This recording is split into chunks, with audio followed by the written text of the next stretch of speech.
Ang mga naglalakihang proyekto ay nakalatag sa buong kapuluan. Mga daan, tulay, tren, paliparan, pantalan, patubig at murang pabahay. Sabi ng Pangulo sa nakaraang State of the Nation Address o SONA, nakalatag na sa buong bansa ang mga naglalakihang proyekto para sa murang pabahay. Pero ano na nga bang estado ng pabahay program ng pamahalaan ngayon 2026? Kung susumahin, 6.5 million ang kabuang backlog para sa babahay noong 2022 pero ibinaba na ito sa 2.2 million ngayon taon. Hindi dahil nabawasan o nabigyan na ng pabahay ang iilan.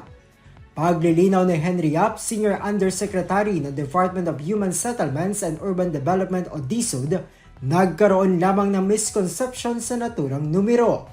Pero hindi rin ito kinagat ng ilang senador at sinabing iniba lamang ang termino para maging mabango ang datos sa publiko.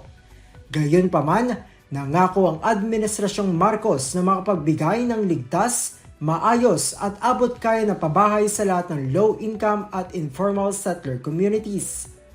Sa unang quarter ngayong taon, sinalubong ng bagong tahanan ang 1,200 individual sa Bukawi, Bulacan nang mabigyan ng modern condominium type noong January 19, 2026 sa ilalim ng mas pinalawak na pambansang bahay para sa Pilipino o 4PH.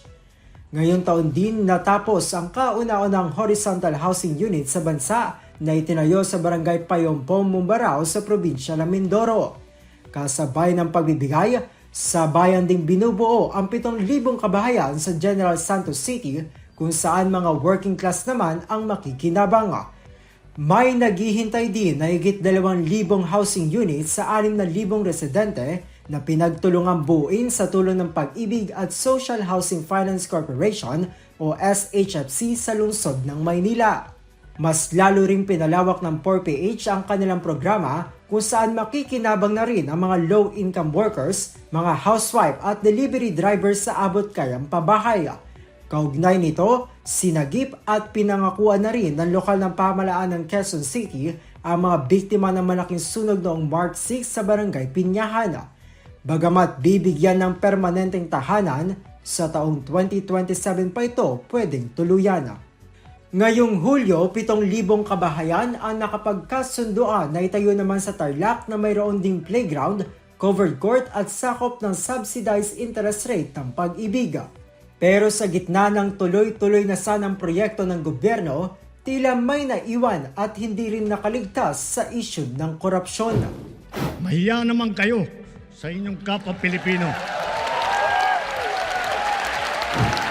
Dahil hindi lamang mga proyekto sa kontrabaha ang nadaya, pati na rin ang mga proyektong pabahay sa ilang panig ng bansa. Tulad na lamang ng ulat na ghost housing project sa Magalang, Pampanga, kung saan 1,700 na individual ang nagbayad ng housing units pero hindi pa rin nakakuha ng kanilang inaasam na tahanan.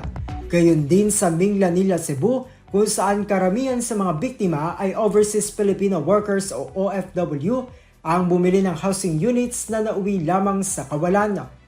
At hanggang sa ngayon, wala pang malinaw na sagot o tugon ng gobyerno para sa mga nalokong Pilipino, bagkus naglabas lamang ng babala at bumuo ng special task force para habulin ang illegal developers sa mga naturang lugar. Samantala, kung titignan ng datos, mayigit 400,000 na housing units na ang naibigay ng Administrasyong Marcos simula nang maupo ito sa Malacanang noong July 2022 hanggang January 2026. Tayo ay nagkagawa at nakapag-finance na higit 423,000 housing unit. Malayo na ang ating narating. Kung tutusin, malayo pa ito sa 1,133,676 na murang pabahay na naisana ng gobyerno na maibigay hanggang matapos ang administrasyon. Batid natin lahat ang mga kababayan natin na namumuhay sa lansangan. Sila ang pinakanangangailangan ng tulong ng pamahalaan.